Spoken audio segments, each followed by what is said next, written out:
안녕하세요. 2025 대학별 전형 계획안 분석 시리즈 서울대 편을 맡은 강남IF 본원의 정두현이라고 합니다. 수시정시 모집 요강이 나오면 다시 이제 살펴보셔야겠지만 우선은 전형 계획안만 있으니까 그 전형 계획안을 중심으로 2025 모집의 어떤 기준이나 규모 등을 확인을 해보고 그래서 내년도 입시를 잘 준비하셨으면 좋겠다는 마음을 가지고 이 영상을 준비했습니다. 서울대뿐만 아니라 뒤에 이제 연세대, 고려대 등 다른 대학들도 순차적으로 업로드 될 테니까 관심을 가지고 지켜봐 주시면 좋을 것 같습니다. 자, 저는 이제 맡은 서울대 그럼 이제 시작을 한번 해볼게요. 서울대는 아시다시피 우리나라 최고의 대학 학부이고요. 그래서 모든 사람들이 관심을 갖고 있고 다들 들어가고 싶은 학교이고 또 서울대의 어떤 입시의 어떤 그 제도의 흐름이나 이런 부분들이 다른 대학들의 어떤 기준이 되는 역할들을 하고 있어요. 그래서 서울대가 내년에 어떤 식으로 학생들을 모집할 건지 계획을 잘 보게 되면은 그 서울대를 맞춰서 준비를 하게 되면 사실은 그 이하인 대학들도 얼마든지 준비를 할 수 있는 상황이 되거든요. 그래서 한번 서울대부터 한번 보도록 하시죠. 서울대는 수시 모집으로 직윤 전형이랑 일반 전형 그리고 이제 좀 특별한 친구들이 적용이 되는 기회균형 전형까지 이제 있습니다. 그 중에 이제 수시에서는 지역균형 전형, 일반 전형이 있는데 둘 다 교과 전형이 아니라 종합 전형이라는 사실을 좀 알고 계셔야 돼요. 사실은 이제 다른 대학들은 학교장 추천 전형이나 이런 것들을 통해서 내신 교과만 가지고 들어갈 수 있는 대학 그 전형들을 마련해놓고 있는데 서울대는 오직 이제 학생부 종합 전형을 중심으로 하니까 내신만 좋다고 들어갈 수 있는 친구들 내신만 좋다고 들어갈 수 있는 전형이 아닌 거죠. 그래서 일단은 직윤 전형부터 보시면 일단 작년이랑 올해랑 봤을 때 인원 차이는 큰 차이는 없어요. 인문이 한 명 늘었고 그 다음에 자연도 한 명 늘었고 뭐 전체적으로 다 비슷비슷하고요.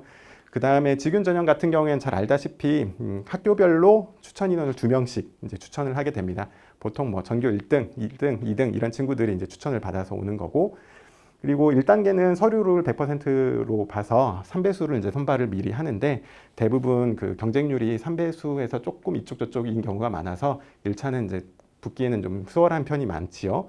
그리고 2단계에서 이제 서류 70%, 그다음에 면접 30% 이렇게 보고 면접은 대부분 서류 기반 면접이 진행이 됩니다. 그리고 사범대에서 교직 적성 인성 면접 같은 게 있긴 있는데 이것도 서류 기반 면접을 볼 때 같이 포함해서 진행을 하게 돼요. 반면에 의대는 이제 작년부터 MMI 형태로 이제 의학 인적성 면접을 따로 보고 있습니다. 서류 기반 면접도 다르고 그 다음에 이제 의학 인적성 관련한 문제들도 많이 물어보고 있고요. 그리고 기본적으로 뭐 4개 방, 5개 방을 돌면 형태로 구조가 되기 때문에 직윤 면접이 이제 좀 어렵게 되겠죠. 그리고 수능 재작력 기준이 있습니다.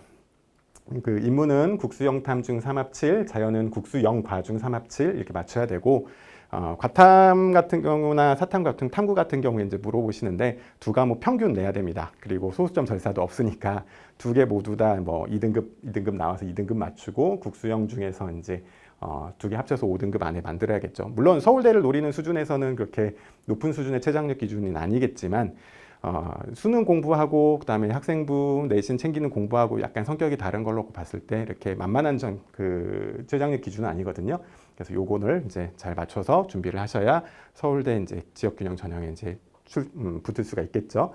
그 다음에 이 직윤 전형 추천을 못 받는 친구들이 쓸 수 있는 전형들이 바로 일반 전형입니다. 직윤보다 훨씬 인원수는 많은데요. 2024학년도에 비해서 2025학년도도 인원수는 거의 동일하다고 보시면 되겠어요. 그리고 여기 또 이제 단계별로 진행이 되는데 1단계는 서류를 봐가지고 2배수를 먼저 선발을 합니다. 그리고 1단계 성적 50%, 그 다음에 면접 및 구술 50% 이렇게 해가지고 2단계 사정을 진행을 하고 이 2단계 사정에 따라서 당락이 이제 결정되는 형태가 되겠죠. 그 다음에 이 면접 같은 경우에는 1단계에 있었던 지역균형 전형 같은 경우에 면접은 대부분 서류 기반 면접인데요. 여기 2단계는 면접 및 구술고사라고 해서 제시문 기반 면접이 진행이 됩니다.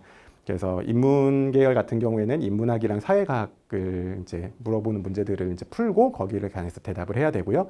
그 다음에 자연계 같은 경우에는 수학을 물어보거나 물화생지 각자 학과별로 정해진 어떤 과목들이 있는데 그에 관련된 아주 심화된 문제들을 풀고 그거에 대해서 답을 해야 되는 구조예요. 그래서 입학전형 계획안이나 모집 요강을 봐도 여기는 면접이라 돼 있고 여기는 면접 및 구술고사라고 돼 있고 이게 이제 서류 기반 면접이냐 아니면 제시문 기반 면접이냐 그거에 따른 차이를 보인다고 보면 되겠습니다. 그리고 사범대 같은 경우에는 선생님으로서의 어떤 적성이나 이런 것들도 당연히 평가가 돼야 되잖아요. 그래서 다른 일반 학과들이 보는 면접 구술고사도 같이 보고요. 그 다음에 선생님으로서의 그 사범 교직 적성 인성 면접들도 같이 진행을 합니다. 그래서 요거를 이제 자칫 점수를 합산해서 이제 합격자가 발표가 되겠죠. 그리고 의치수, 의대, 치대, 그다음에 수의대는 역시나 MMI 형태로 면접이 진행이 됩니다. 그래서 5개 내지 6개 방을 돌아다니면서 의사로서 또는 수의사로서 치과 의사로서 만나야 되는 여러 가지 딜레마 상황이나 윤리적 문제들 이런 것들도 같이 보고 서류 기반 면접 문제도 같이 다루고요. 이런 식으로 굉장히 이제 MMI 형태로 진행이 됩니다. 근데 직윤하고 이제 차이점 보시면 아시겠어요? 직윤에서는 이제 그 의대만 MMI 면접이 진행이 되고요. 그다음에 일반 전형에서는 의대, 치대, 수의에다 이렇게 진행이 됩니다. 치대는 직윤으로 뽑지를 않으니까 상관없는데 수의학과 같은 경우에는 이제 일반 전형 같은 경우에는 MMI 면접으로 보고 그다음에 여기서는 그냥 서류 기반 면접 문제만 본다 이렇게 생각하시면 되겠습니다. 네, 다음으로는 그 서울대학교 입시에 필요한 수능 응시 영역 기준에 대해서 살펴볼 텐데요. 전형 계획안에는 이제 수시든 정시든 지원하는 서울대를 지원하는 친구들한테 그 수능의 어떤 부분들을 응시를 해야 되는지 응시 영역 기준도 제시가 되어 있어요. 서울대 같은 경우에는 이제 보시면 알겠지만 인문계, 자연계 뭐 이렇게 해가지고 학과를 유형별로 좀 쪼개놨고요. 인문계는 1유형이고 자연계는 2-1유형이나 2-2유형 그리고 이제 인문 자연이 통합해서 쓸 수 있는 자유전공학부나 의료간호학부가 3유형 이렇게 돼 있습니다. 그래서 각자 유형에 맞춰가지고 응시 영역 기준을 이제 주고 있어요. 인문계 같은 경우에는 국수영, 한국사, 탐구 뭐 봐야 되는데 좀 정확히 아셔야 되는 게 여기 보시면 제2외국어를 꼭 응시해야만 이제 원서를 쓸 수 있다는 거. 수학은 확통이랑 미적 기하 중에서 택일 하면 되고 탐구도 사탐 가탐 구분 없이 아무거나 2개를 보면 됩니다. 사탐 하나 과탐 하나 이렇게 보는 것도 괜찮고 인문계지만 과탐만 2개 봐서 나는 최저학력 기준을 맞추겠다 이렇게 진행하는 친구들도 얼마든지 지원이 가능해요. 그리고 자연계 같은 경우에는 2-1유형과 2-2유형이 있는데 2-1유형은 물리나 화학 중에 한 과목을 반드시 응시를 필수로 해야 되는 집단들을 모아놨습니다. 그리고 2-1유형이나 2-2유형 전부 다 수학은 미적이랑 기하 중에서 택일 하나 해야 되고요. 과탐에서만 탐구를 이제 과탐 8과목 중에 2가지를 골라야 되는데 뭐 원원 과목 봐도 되고 원투 과목 봐도 되고 투투 과목 봐도 됩니다. 다만 그 서로 다른 과목에서 이제 택 2를 할 것. 그러니까 예를 들어 생원, 생투 이런 조합이 안 되고 뭐 생원, 화투랄지 뭐 이런 식으로 분야가 다른 분야의 과목 중에 이제 택 2가지를 볼 것을 이제 제시를 하고 있습니다. 2-1유형이랑 2-2유형의 차이점은 2-1유형은 아까도 얘기했지만 물리, 화학 중에 하나는 반드시 필수적으로 응시해야만 지원이 가능하다는 점 알고 계시면 되겠고 그 다음에 이제 3유형은 인문이랑 자연이 통합해서 나오는 학교예요. 그러니까 학과들이에요. 그래서 자유전공학부나 의료학과나 간호학과나 이런 부분은 통합해서 선발하기 때문에 수학 같은 경우에는 인문계랑 동일하게 확통이랑 미적 기하 중에 택일 하면 되겠고요. 탐구도 사탐, 과탐 구분은 없습니다. 다만 인문계처럼 제2외국어 응시가 필수적으로 되어 있거나 그 다음에 뭐 자연계처럼 과탐에서만 골라라 이런 제한은 없다고 알고 계시면 되겠습니다. 자, 그리고 이런 어떤 그 수능 응시 영역 기준들은 수시 지역균형 전형에서 이제 수능 최저학력 기준이 적용되는 그 직윤 전형에서는 이제 전폭적으로 적용이 되고요. 일반 전형에는 적용되지 않습니다. 그러니까 일반 전형은 수능을 응시하지 않아도 내가 학생부가 자신 있고 면접이 자신 있다 그러면 얼마든지 지원할 수 있는 그런 구조가 되겠죠. 다만 일반 전형에서도 미대 디자인 학부랑 사범대학 체교과에서는 수능 최저학력 기준이 있어요. 일반 전형이지만 그렇기 때문에 이제 요런 과들을 쓰는 친구들 입장에서는 이제 요 수능 응시 영역 기준을 응시를 정확히 하고 계셔야겠죠. 그러니까 일반 전형 같은 경우에는 수능 응시 영역 기준을 지키지 않아도 이제 원서 접수가 가능하다고 얘기를 드렸기 때문에 예를 들어 뭐 자연계 학생인데 물리나 화학 2-1 유형에 해당하지만 나는 물리와 화학이랑 한 과목을 반드시 응시 필수를 하지 않았다. 그래도 서울대 일반 전형 자연계 그 2-1 유형 학과에 대해서는 얼마든지 지원할 수가 있는 그런 구조가 되겠죠. 반면에 정시는 모든 전형에서 이제 적용이 됩니다. 서울대는 정시도 직윤이 있고 일반 전형이 있고 기균이 있는데 정시에서는 모든 전형에서 적용이 되기 때문에 정시에서 원서를 쓸 때는 요 수능 응시 영역 기준들을 이제 잘 고려를 해서 내가 학과를 선정해야 될 거예요. 그리고 아까 얘기했던 2-1 유형 어떤 학과들이냐, 물리나 화학이 필수로 진행돼야 되는 어떤 학과들인데요. 보시면 알겠지만 물리나 화학이 필수로 필요한 학과들의 확률이 커요. 뭐 물리천문학부나 화학부, 기공, 전기정보공학부, 에너지자원공학과, 항공우주공학과, 또 그다음에 식물생산과학부, 그다음에 식동생, 식품동물생명공학부, 조경지역시스템공학부, 그다음에 바이오시스템 소재학부하고 사범대에서는 물교랑 화교, 생물교육, 그리고 의과대에서는 이렇게 물리나 화학 중에 뭐 하나는 꼭 봐야 지원을 하도록 해놨습니다. 다음으로는 우리 정시를 한번 살펴보도록 하겠습니다. 서울대학교 정시도 역시나 이제 직윤이 있고 일반 전형이 있고 그다음에 기회균형 전형이 따로 있습니다. 근데 오늘은 설명은 이제 직윤이랑 일반 전형만 다루도록 하겠습니다. 정시는 당연히 그 수능 위주로 이제 모집을 하는 그런 전형을 우리가 정시라고 하지요. 그래서 직윤 같은 경우는 이제 작년에 이제 처음으로 이제 신설이 돼서 시작이 됐고요. 그리고 일반적으로 우리가 생각하는 정시는 보통 일반 전형 이렇게 생각하시면 되겠습니다. 자, 일단 직윤 같은 경우에는 수시도 마찬가지겠지만 학교에서 그 2명 정도 이제 추천을 해요. 그래서 학교별로 2명 추천을 받고 그 친구들끼리만 경쟁을 하는 그런 구조예요. 그래서 작년 입결 같은 거 보니까 일반 전형보다는 조금 낮게 잡히는 것 같던데 그거는 한번 확인해 보셔야, 올해는 어떻게 나올지 한번 확인해 봐야 될 것 같고, 수시 직윤이랑 차이점 하나는 수시 직윤은 재학생만 추천을 받을 수 있는데 정시 직윤 같은 경우는 재학생이랑 재수생, N수생 상관없이 받을 수가 있거든요. 그래서 이제 재수생도 뭐 정시로 직윤 얼마든지 받을 수 있다, 이렇게 알고 계시면 되겠습니다. 일단 수능을 중심으로 입학 사정이 진행된다는 거 알고 계시면 되겠고, 그 다음에 활용 지표를 보시면은 그 대부분 상위권 대학들은 표준 점수하고 그 다음에 국어하고 수학은 표준 점수를 쓰고요. 그 다음에 탐구 같은 경우에는 이제 변환 표준 점수를 활용해서 사실상 이제 100분위 를 정수화 시키잖아요. 근데 서울대는 정말 특별하게 단순 표점만 가지고 진행을 합니다. 물론 단순 표점에 있어서도 국어, 수학, 그 다음에 탐구 비율은 조금씩 달라요. 그리고 여기 보시면 변형 비율이 이렇게 있는데, 국어를 기준으로 국어, 수학, 탐구를 이렇게 세 가지를 기준으로 놓는데 3분의 1, 3분의 1, 3분의 1씩 본다고 생각하시면 되고요.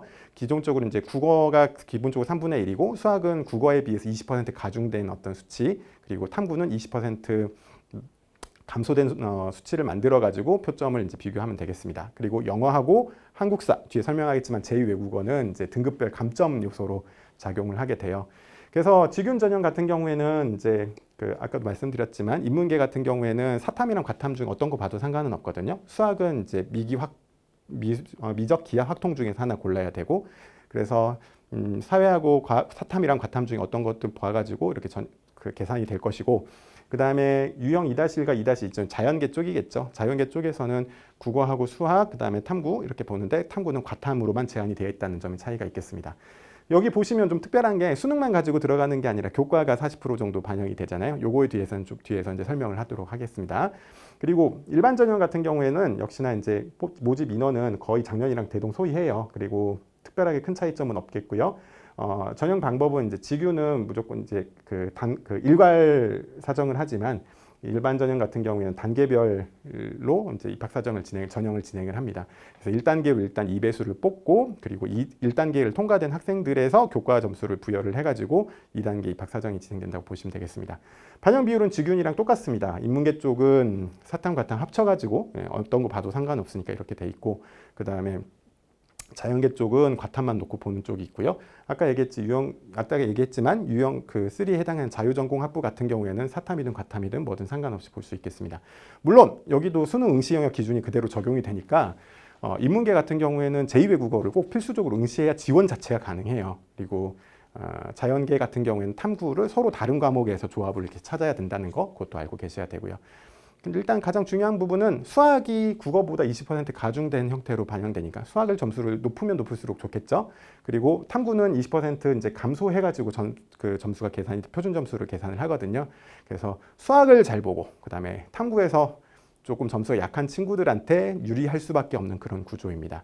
그리고 아까 설명은 이제 차후에 드리기로 했던 교과 전형 같은, 교과는 어떻게 점수를 맞추냐, 이게 정시에서 지금 교과 성적을 가지고 점수를 반영하는 대학이 작년부터 이제 서울대가 처음 했고요. 올해 이제 고려대가 이제 뒤따라서 시작을 하게 되거든요. 근데 고려대는 어떤 정량적인 평가를 가지고 내신 등급을 입력을 해가지고 거기서 나온 점수가 확정적인 점수가 되는데 반해 서울대학교 정시에서 반영하는 교과 기준은 정성평가입니다. 그러니까 입학사정관들이 이 지원자 학생부를 검토를 해가지고 이 친구가 어느 정도 되는구나를 이제 정성적으로 자기들이 이제 평가를 해서 종합 평가를 해가지고 점수를 매기는 그런 구조로 진행이 됩니다. 교과 전형에 대해서, 교과에 대해서는 정성 평가에 대해서는 뒤에서 바로 설명하도록 하겠습니다. 자, 계속해서 정시 모집 교과 평가에 대해서 방법에 대해서 조금 알아보도록 할게요.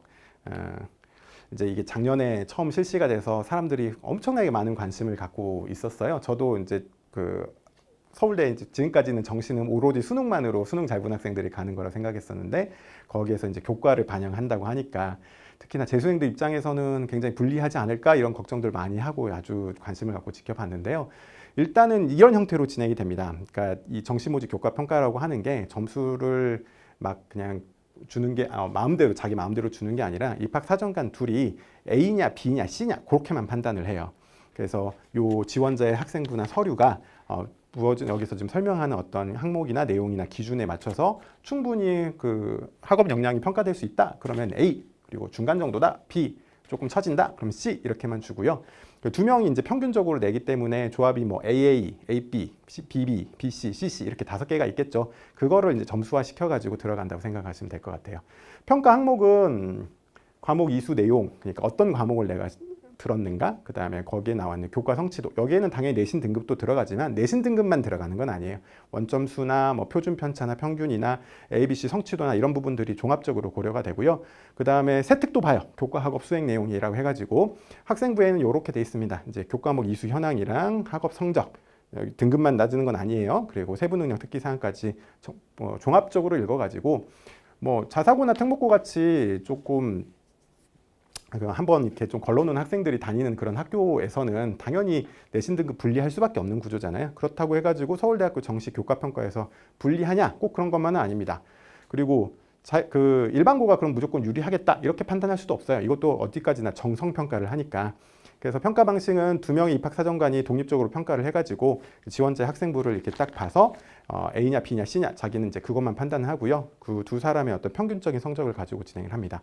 지역균형 전형은 교과평가가 100점 만점에서 40점 정도가 교과평가인데 30점이 기본 점수예요. 그러니까 2인이 평가 점수 평균을 가지고 이제 더하기 30점 더하면 되고요. 일반 전형 같은 경우에는 20점이 이제 100점 만점에 20점이 이제 일반 전형의 교과 평가 점수가 될 텐데 기본 점수가 15점입니다. 그러니까 이 평가 점수 평균을 거의 다 더해서 이렇게 산출하는 형태가 되겠죠. 만점은 그러니까 지규는 40점, 일반 전형은 20점 이렇게 되겠네요. 근데 이것도 그러면 뭐 그렇게 아무 의미가 없냐? 그런 거는 아니에요. 아까 봤던 어떤 정시 그 표준 점수에 가져난 점수가 60점, 80점 이렇게 들어가고요.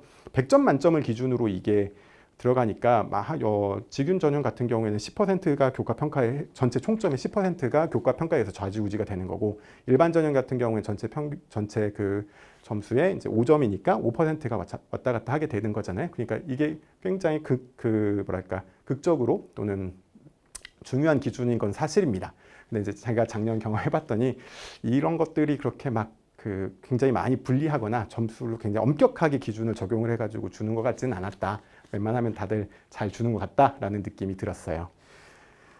그리고 이제 이 정시모집 교과 평가 방법의 뒤에 그 전형 계획안에 보면은 재미난 게 조금 하나 더 들어있는데 우리가 이런 학과를 지원할 때는 이런 과목들을 이수했으면 좋겠습니다 하는 어떤 서울대 설명이 추가로 이제 첨부가 되어 있었거든요. 전공 연계 교과 이수 과목에 대한 안내가 있었는데요. 이건 이제 지원 자격이랑 보시는 바와 같이 지원 자격이랑 무관하고요. 그 다음에 정시 모집 교과 평가에 반영이 됩니다.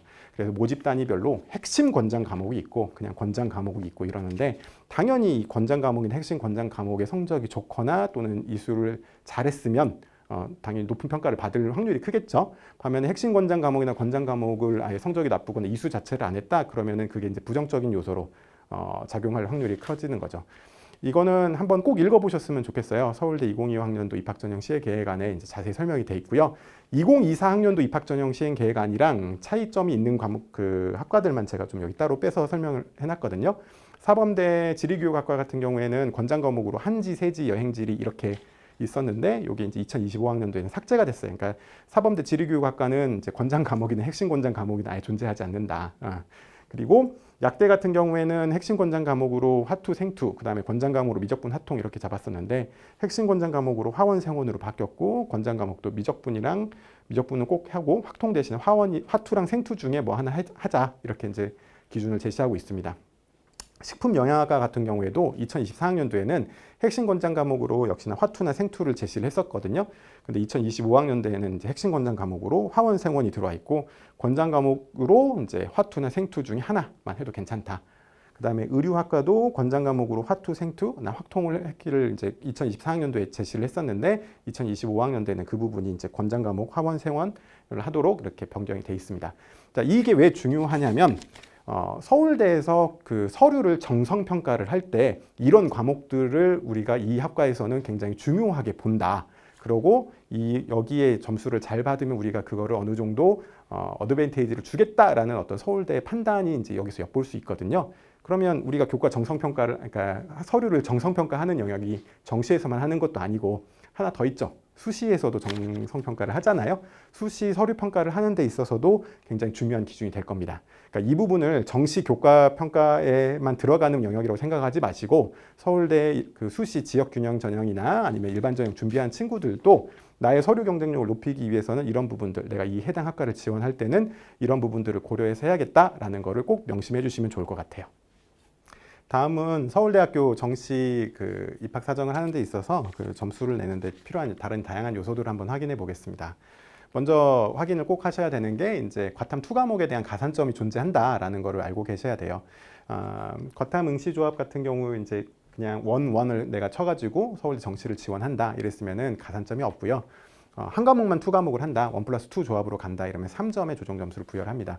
이거는 그 과탐 표준 점수에다 더해서 계산을 하는 형태거든요. 그래서 수능 총점 합산을 하는 형태로 진행이 되니까 굉장히 큰 거예요. 그리고 2+2를 하게 되면 2과목만 2개 한다, 화투, 생투 뭐 이렇게 하게 되면은 5점의 가산점을 부여를 하게 됩니다.